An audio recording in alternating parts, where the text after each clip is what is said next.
أشهد أن لا إله إلا الله.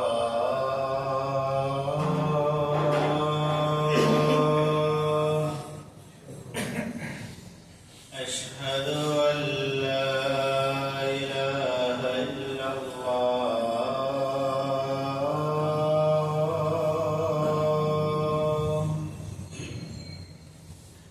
أشهد أن محمدا رسول الله.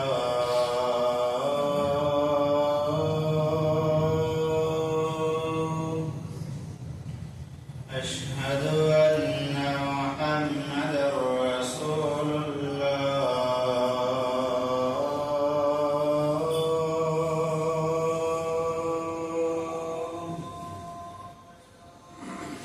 حي على الصلاة.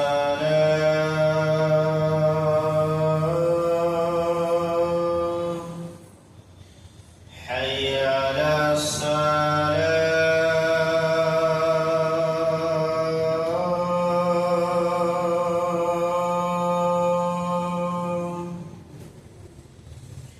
حي على الفلاح.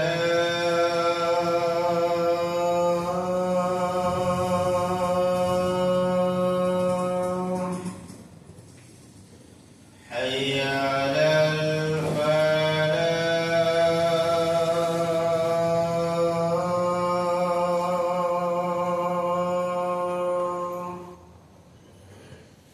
الله أكبر الله أكبر. لا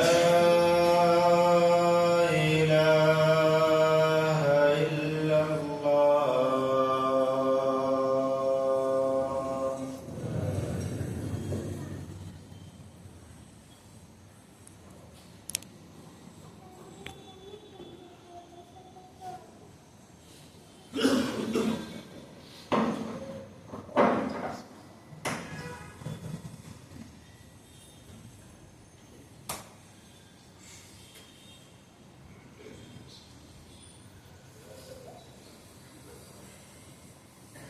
إن الحمد لله نحمده ونستعينه ونستغفره ونؤمن به ونتوكل عليه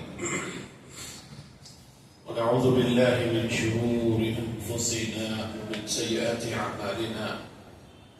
من يهده الله فلا مضل له ومن يضلله فلا هادي له. وأشهد أن لا إله إلا الله وحده لا شريك له. وأشهد أن محمدا عبده ورسوله الذي أرسله بالحق بشيرا ونذيرا وداعيا إلى الله بإذنه وسراجا منيرا.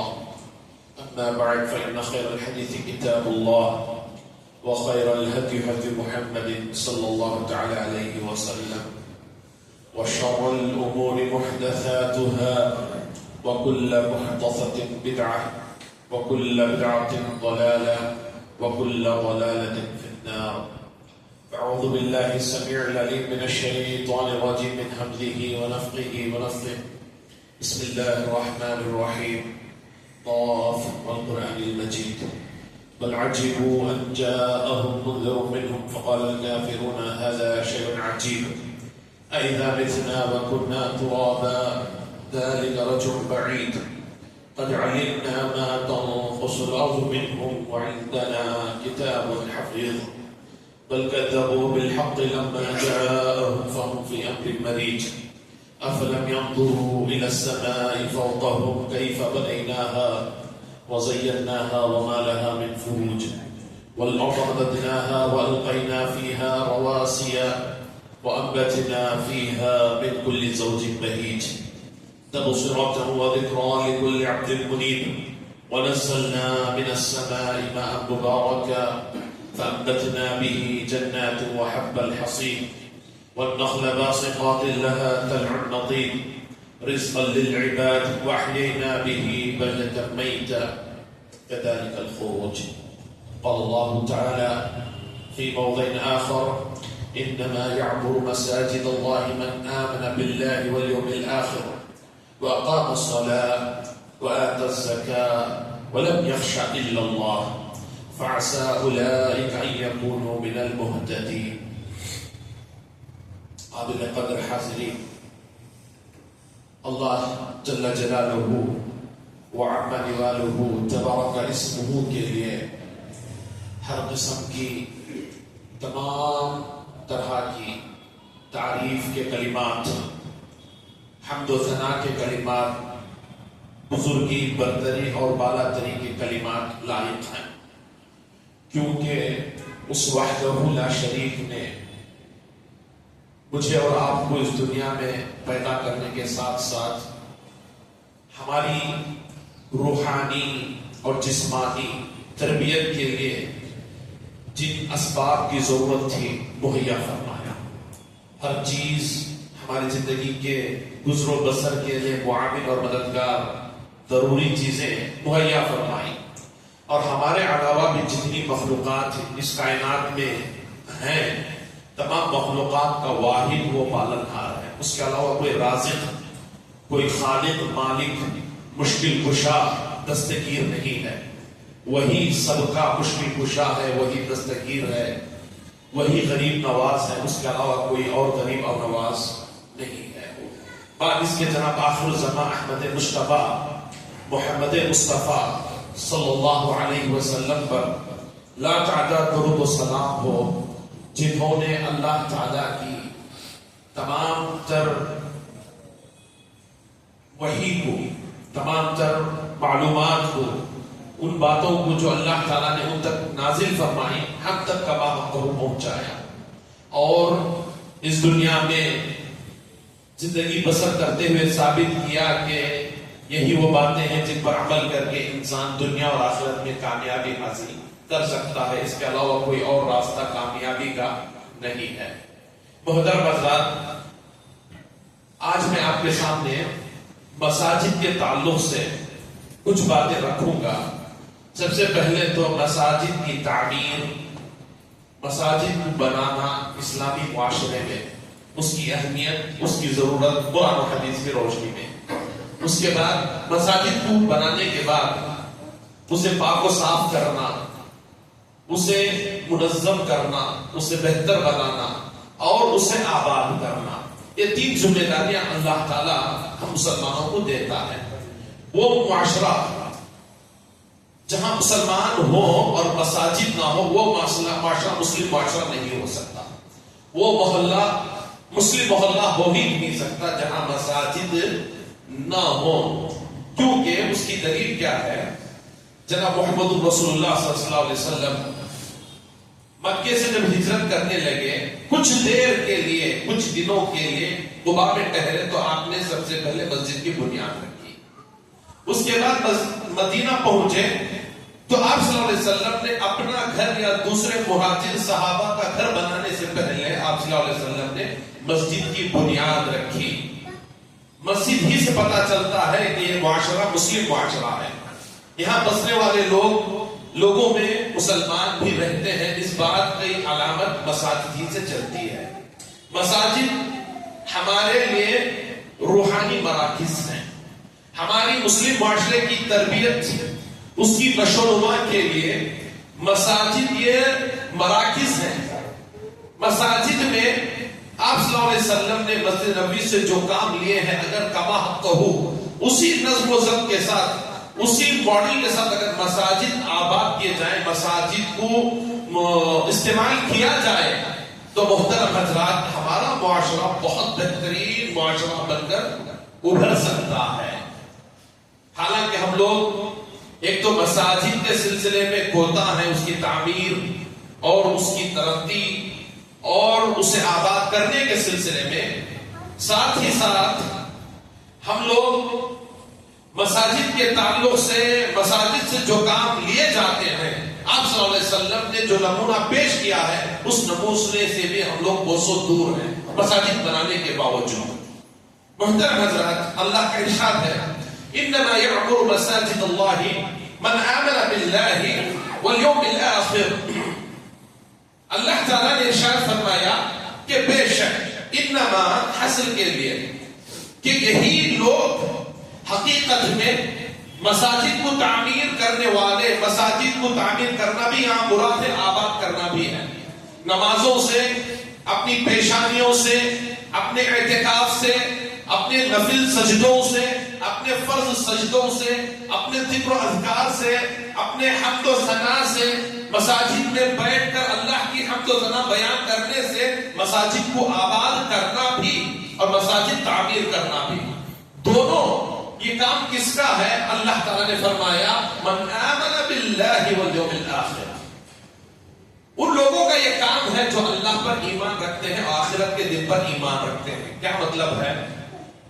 کہ جو مسجد میں بارہا آتا رہے، مسجد کے بنانے میں، مسجد کی زمین کی خریدی میں، مسجد کی تعمیر میں، مسجد کی پاکی صفائی میں، مسجد کے نظم و ضبط و باقی رکھنے میں جو اپنا تعاون پیش کرتا رہے اور ساتھ میں مسجد میں آتا رہے، فرض نمازوں کے علاوہ بھی مسجد کو اپنا مسکن، اپنا گھر بنائے، زیادہ تر تعلق مسجد سے جو انسان جوڑ کر رکھتا ہے، انما یعمرون میں ساری سے داخل ہیں، وہ اس کے بارے میں اس بات کی گارنٹی ہے کہ وہ اللہ پر ایمان رکھتا ہے، یوم آخرت پر ایمان رکھتا ہے، اسے مرنے کے بعد دوبارہ اٹھائے جانے کا یقین ہے، جس کی وجہ سے مسجد سے جڑا رہتا ہے۔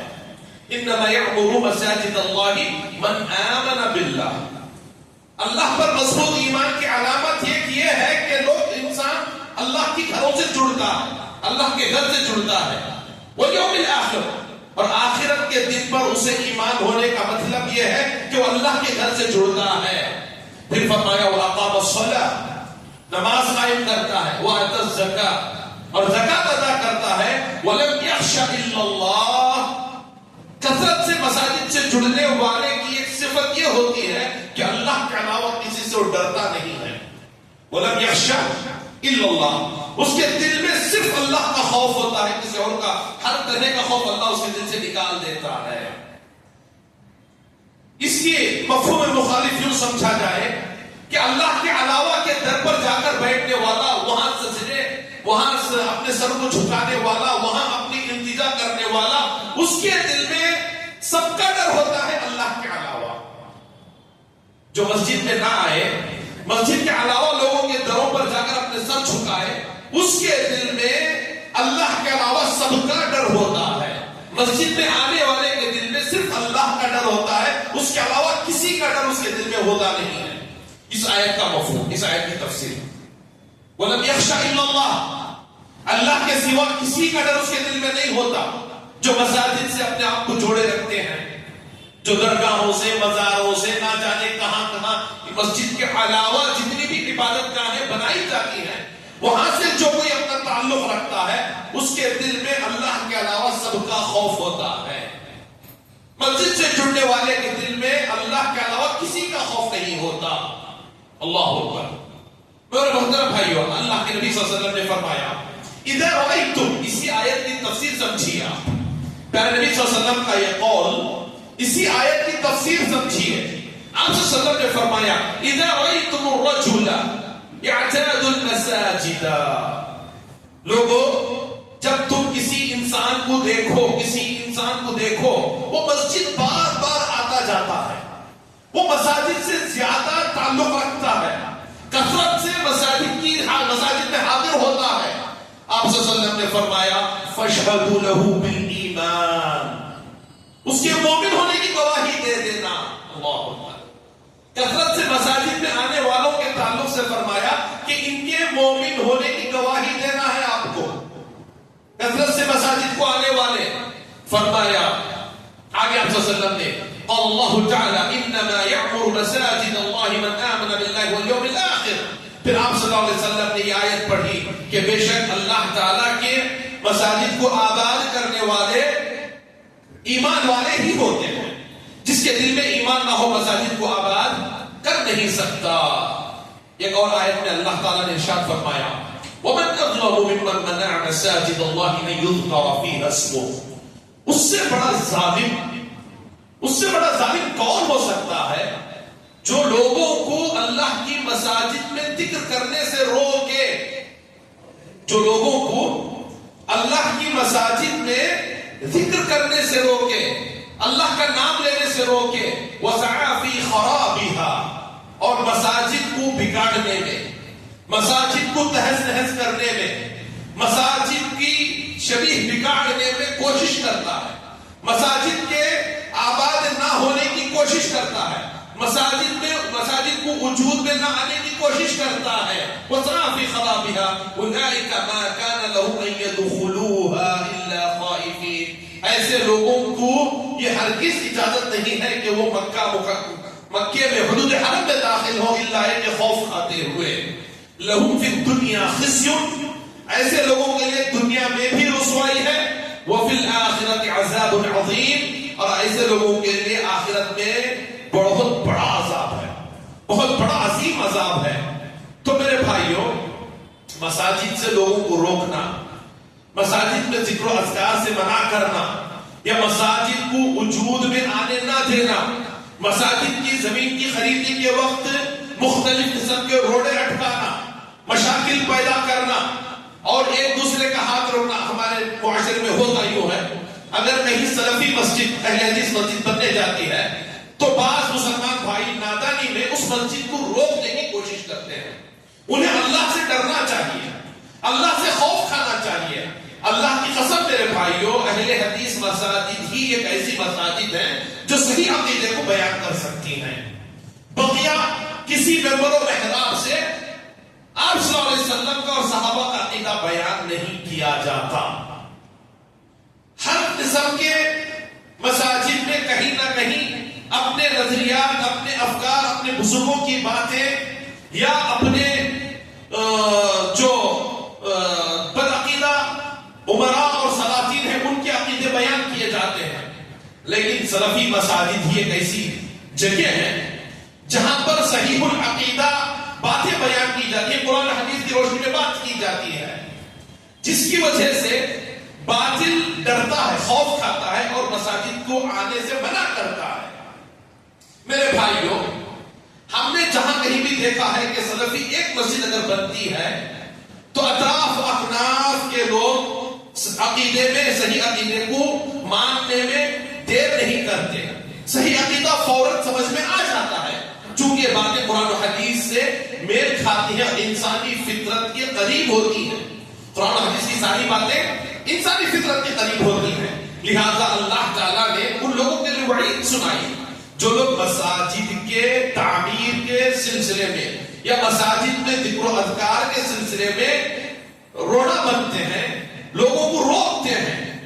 اس آیت کی روشنی میں ایک اور بات میں کہہ دوں کہ مساجد بنانے کے بعد مسجد کا کچھ حصہ مسلمانوں کو ہمیشہ کھلا رکھنا چاہیے ان لوگوں کے لیے جو کبھی بھی مسجد میں آ کر بیٹھ کر ذکر و اذکار کرنا چاہتے ہیں۔ ہمارے مساجد میں دیکھا یہ گیا ہے اکثر و بیشتر کہ فرض نمازوں کے بعد مساجد بند کر دیے جاتے ہیں، لاک کر دیے جاتے ہیں۔ یہ آپ صلی اللہ علیہ وسلم کی سنت سے ثابت بات نہیں ہے۔ مساجد کا لاک کرنا، مساجد کو قفل ڈالنا فرض نمازوں کے بعد، محترم بھائیوں، یہ شریعت کی مخالف بات ہے۔ مساجد کا کچھ حصہ ہاں ہو سکتا ہے، آج کے زمانے کے حساب سے مسجد میں کچھ قیمتی چیزیں ہوتی ہیں، مائک ہوتا ہے، فین ہوتا ہے، اس کے چوری ہونے کا خدشہ ہے، جس اکثر حصوں کو لاک کر کے کسی نہ کسی حصے کو کھلا رکھنا چاہیے تاکہ جب کبھی بھی انسان کو اللہ تعالیٰ کی یاد آئے وہ مسجد کی طرف دوڑ پڑے، وہ مسجد میں بیٹھ کر ذکر و اذکار کرے، اللہ کو یاد کرے۔ آپ صلی اللہ علیہ وسلم، اللہ تعالیٰ نے ارشاد فرمایا وَفِي بُيُوتٍ أَذِنَ اللَّهُ أَن تُرْفَعَ وَيُذْكَرَ فِيهَا اسْمُهُ، اللہ تعالیٰ یہ حکم دیتا ہے کہ اس کے گھروں میں بیٹھ کر اس کا ذکر کیا جائے۔ يُسَبِّحُ لَهُ فِيهَا بِالْغُدُوِّ وَالْآصَالِ، يُسَبِّحُ لَهُ فِيهَا بِالْغُدُوِّ وَالْآصَالِ، صبح شام اس کا ذکر کیا جائے مساجد میں بیٹھ کر، رات میں ہو دن میں ہو، 24 گھنٹے اللہ کے گھروں میں بیٹھ کر اللہ کا ذکر کرنے کا حکم اللہ اپنے بندوں کو دیتا ہے۔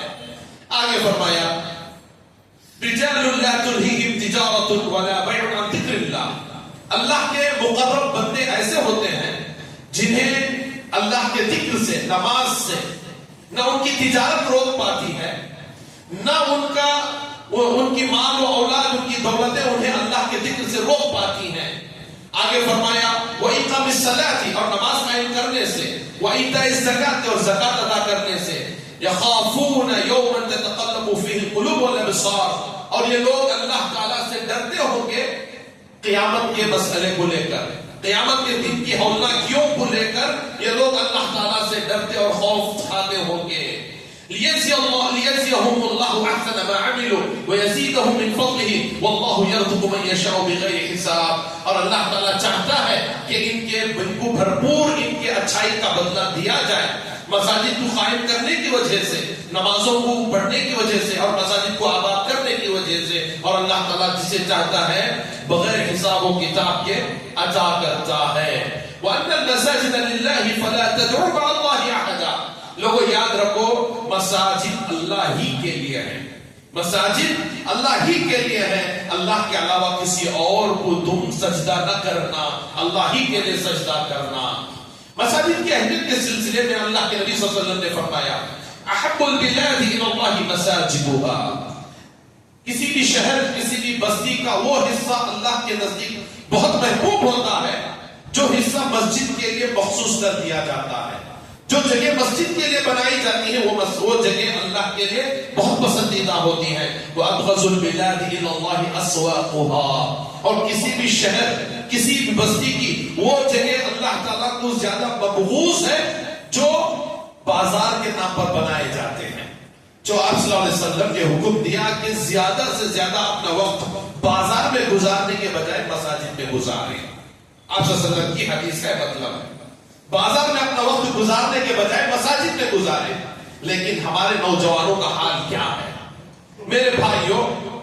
چائے کی ہوٹل میں بیٹھ کر چائے پیتے ہوئے، سگریٹ جلا کر، سگریٹ کی چسکیاں لیتے ہوئے، ایک دوسرے کی غیبت کرتے ہوئے جتنا وقت ہمارا نوجوان ہوٹلز میں گزارتا ہے، اگر فرض نماز، نفل نماز کے لیے آنا یا ذکر و اذکار کے لیے مساجد میں بیٹھنا تو دور کی بات ہے، اذان کی آواز سن کر بھی مسلم محلے میں مسلم نوجوان مسجد میں فرض نماز کے لیے آنا گوارا نہیں کرتے. حالانکہ اللہ کے نبی کی یہ حدیث ہے کہ اللہ کے نزدیک سب سے بدترین جگہ بازار ہے اور سب سے بہترین جگہ، اللہ کو پسندیدہ جگہ مساجد ہے. لہذا انسان کو اتنا ہی وقت بازار میں گزارنا ہے جتنی کی اسے ضرورت ہے، جتنا کی اسے ضرورت ہے. ضرورت سے زیادہ وقت بازار میں گزارنے کو ناپسند کیا گیا ہے شریعت کے اندر. ضرورت سے زیادہ وقت آپ کے پاس اگر خالی وقت ہے تو اس کو مساجد ہی میں بتانے کی کوشش کریں، کیونکہ جیسا کہ آپ نے سنا کہ یہ چیز ایمان کی علامت ہے. مسجد میں کثرت سے آنا، مسجد میں کثرت سے وقت کا بتانا، یہ تمہارے اللہ اور اللہ پر ایمان اور یوم آخرت پر ایمان لانے کی علامت ہے. بازار میں زیادہ وقت بتانے سے آپ مسلمان تو کہلائیں گے لیکن مومن نہیں کہلائیں گے. ایک اور حدیث ہے جس میں آپ صلی اللہ علیہ وسلم نے فرمایا من توضأ، جس نے وضو کیا، وجاء الى المسجد فهو زائر الله عز وجل. الله اکبر. من توضأ وجاء الى المسجد فهو زائر لله عز وجل. الله اکبر. میرے بھائیو، آپ صلی اللہ علیہ وسلم نے فرمایا جو انسان گھر میں وضو کرے اور مسجد کی طرف آئے، فرض نماز کے لیے آئے یا پھر نفل وہ اعتکاف کے لیے یا پھر ایسے ہی ذکر و اذکار کے لیے اگر مسجد کی طرف آتا ہے تو ثواب کی نیت سے آپ صلی اللہ علیہ وسلم نے فرمایا گویا کہ وہ اللہ کی زیارت کے لیے آتا ہے، گویا کہ وہ اللہ کی زیارت کے لیے آتا ہے. اللہ اکبر. اس سے بڑی فضیلت میرے بھائیو اور کیا ہونی چاہیے؟ وحق علی المزور ان یکرم الزائر. اللہ اکبر. اللہ اکبر. بڑی پیاری بات آپ صلی اللہ علیہ وسلم نے بتائی. بات کیا ہے؟ اللہ کی زیارت کے لیے بندہ آتا ہے جب مسجد میں آتا ہے، اور زائر پر وحق علی المزور، جس کی زیارت کی جا رہی ہے اس پر یہ فرض ہے کہ اپنے زیارت کرنے والے کی عزت کرے. اللہ اکبر. وحق علی المزور ان یکرم الزائر. بڑی پیاری بات، بڑی پیاری حدیث. گھر سے وضو بنا کر کوئی انسان مسجد کی طرف آتا ہے تو گویا کہ وہ اللہ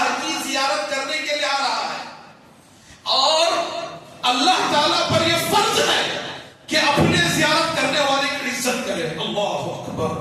میرے بھائیوں اس سے بڑی فضیلت کی بات ہم ہوٹلوں پر نہ جانے کیسی کیسی جگہوں پر نوجوان آٹو سٹینڈوں میں فلاں جگہ بیٹھ کر وقت ضائع کرتے ہیں.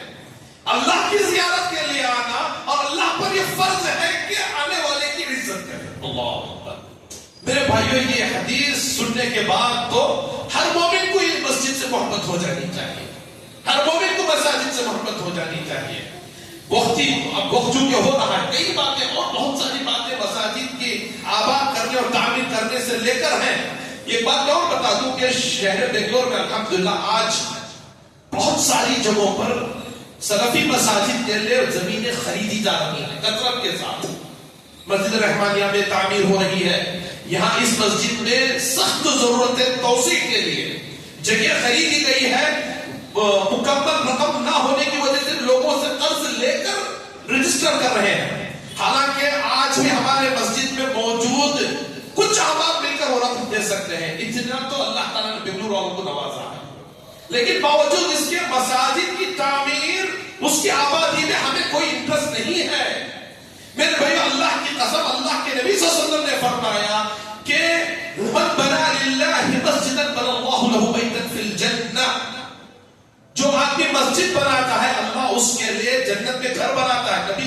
نبی مبارک صلی اللہ علیہ وسلم کی زبان مبارک سے نکلے کلمات ہیں. ایک اور جگہ آپ صلی اللہ علیہ وسلم نے فرمایا جو کوئی چڑی کے پرندے کے گھونسلے کے برابر بھی مسجد کے لیے جگہ لیتا ہے مسجد بناتا ہے اللہ تعالیٰ بروز قیامت اس کے لیے جنت میں جگہ دیتا ہے. میرے بھائیو یہ بڑی بڑی بشارتیں ہیں. صحابہ اسی بشارتوں کو سنتے تو خرچ کرنے کے لیے جوق در جوق ٹوٹ پڑتے ہیں. میرے بھائیو ہمارے دلوں پر رتی برابر بھی جنبش نہیں آتی. یہ ہمارے دلوں کو زنگ لگنے کی علامت ہے. اور کثرت سے آپ ذکر و اذکار توبہ و استغفار ہمیں کرنا چاہیے تاکہ ہمارے دل اللہ تعالیٰ کے ایسے باتوں کو سن کر نبی اکرم صلی اللہ علیہ وسلم کی ایسی حدیث کو سن کر ہمارے دلوں میں کچھ تو حرکت پیدا ہو. آج یہ پرفتن دور میں ہم اپنے بچوں کی اپنے آنے والی نسلوں کی عقیدے کی ایمان کی اخلاق کی اگر تحفظ چاہتے ہیں تو مساجد ہی ایک واحد ذریعہ ہے. مساجد ہی ایک واحد ذریعہ ہے. اس کے علاوہ کوئی ذریعہ نہیں ہے میرے بھائیوں تحفظ کا. صحیح العقیدہ مسلک کے مساجد کی کثرت سے تعمیر بے انتہا اشد ضرورت ہے. لہذا آپ اس سلسلے میں بخیلی اور کنجوسی سے کام نہ لیں. میری تو خواہش ہے کہ آپ مصلی اس مسجد کے سلسلے میں مسجد کے ذمہ دار نہ جانے اللہ کی قسم مسجد کے ذمہ داروں نے اس ٹاپک پر نہ بولنے مجھے کہا ہے نہ ہی انہوں نے مجھے چندے کی درخواست کی ہے بلکہ مجھے درد ہوتا ہے جب میں دیکھتا ہوں کہ ذمہ دار نہ جانے کن کن ڈسٹرکٹوں میں چھوٹے چھوٹے جہاں بنڈاری ہے فلاں ہے جا کر چندہ طلب کر رہے ہیں آپ کے لیے مسجد بنانے جبکہ آپ کے اندر حیثیت ہے کہ آپ جگہ بنا سکتے ہیں علاقے کے لوگ. میرے بھائیو افسوس کی بات ہے مانگا کس کے لیے جاتا ہے جو حیثیت نہیں رکھتا. آپ کے اندر اللہ نے طاقت دی ہے حیثیت رکھی ہے. اللہ کا گھر جو آپ کے اپنے بچوں کے لیے مستقبل کے عقیدے کی تحفظ کا ضامن ہے آپ خرچ کرنا نہیں چاہتے. اللہ کے پاس آپ مسئول رہیں گے. اللہ کے پاس آپ مسئول رہیں گے. آپ سے پوچھا جائے گا. آپ کا گریبان پکڑا جائے گا. آپ کی ذمہ داری تھی کہ آپ کھڑ کے ذمہ داری لے کر بناتے لیکن آپ کو وقت نہیں ہے. کوئی اور اس کام کو انجام دے رہا ہے تو اس کا تعاون کرنا آپ کی ذمہ داری بنتی ہے میرے بھائیوں. اس کا تعاون کرنا آپ کی ذمہ داری بنتی ہے. اللہ تعالیٰ سے دعا ہے کہ اللہ تعالیٰ ہم تمام کو کہنے سننے سے عمل کی توفیق نصیب فرمائے. اللہ تعالیٰ ہم تمام کو مساجد زیادہ سے زیادہ بنانے اسے آباد کرنے اس میں ذکر و اذکار کرنے اور اس سے کماحقہ فائدہ اٹھانے جیسا کہ اللہ کے نبی صلی اللہ علیہ وسلم کے دور میں مساجد سے اٹھایا گیا ہے تمام فائدے اٹھانے کی توفیق نصیب فرمائے. اللہ تعالیٰ ہمارے مساجد کو بھوکوں کو کھانا کھلانے کا ذریعہ بنائے. اللہ ہمارے مساجد کو مقروض کی قرض کی ادائیگی کے ذریعہ کا سبب بنائے. اللہ ہمارے مسلمانوں کی دینی اخلاقی تعلیمی عقدی اصلاح کے لیے مساجد کو مراکز بنائے. اللہ تعالیٰ دینی مجالس کو کثرت سے قائم کرنے کی ہمیں توفیق نصیب فرمائے. اللہ مساجد کو کما حق ان کے حقوق ادا کرنے کی اللہ ہمیں توفیق نصیب فرمائے. آمین. وآخر دعوانا ان الحمدللہ رب العالمین.